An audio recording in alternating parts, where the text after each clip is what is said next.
peaceful and safe. The population was small, and everyone knew each other by sight. But one winter, strange disappearances began to happen. First, a schoolteacher vanished without a trace, leaving even the most seasoned investigators stumped. Then, a young woman walking home late one night seemed to disappear into thin air. Shortly after, the town's doctor left his house one evening and was never seen again.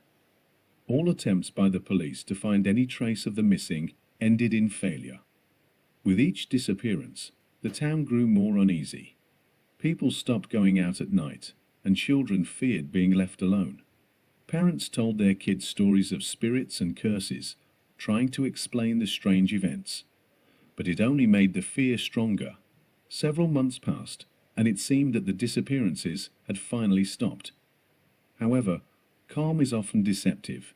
In the spring, when the town had just begun to let go of its fears, an entire family vanished, leaving their home in a rush. Food was left untouched on the table, doors were open, but the people were gone.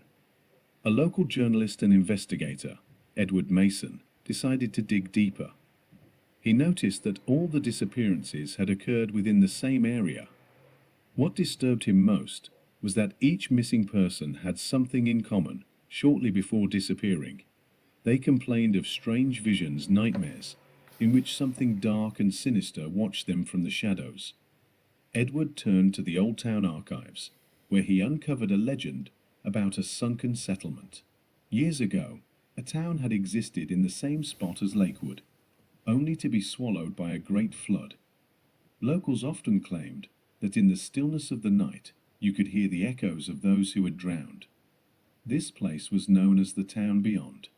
One night, Edward ventured down the deserted streets, feeling as though he was being watched. Suddenly, a whisper echoed behind him, and a faint silhouette slid between the shadows of the trees. Edward hurried to an old house, rumored to be the last place one of the missing people had lived. Inside, it was dark and cold. A large, ancient mirror hung on the wall, and when Edward looked into it, he didn't see his own reflection, but the faces of all those who had disappeared. They stared back at him, as if pleading for help, their expressions twisted in terror.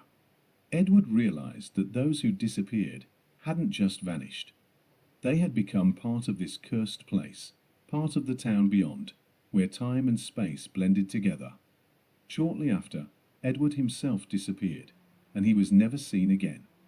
But sometimes, Lakewood residents passing by the abandoned house claim they hear faint whispers and see a flicker of light in the darkness, as if the souls of the missing are still trying to escape from the world beyond.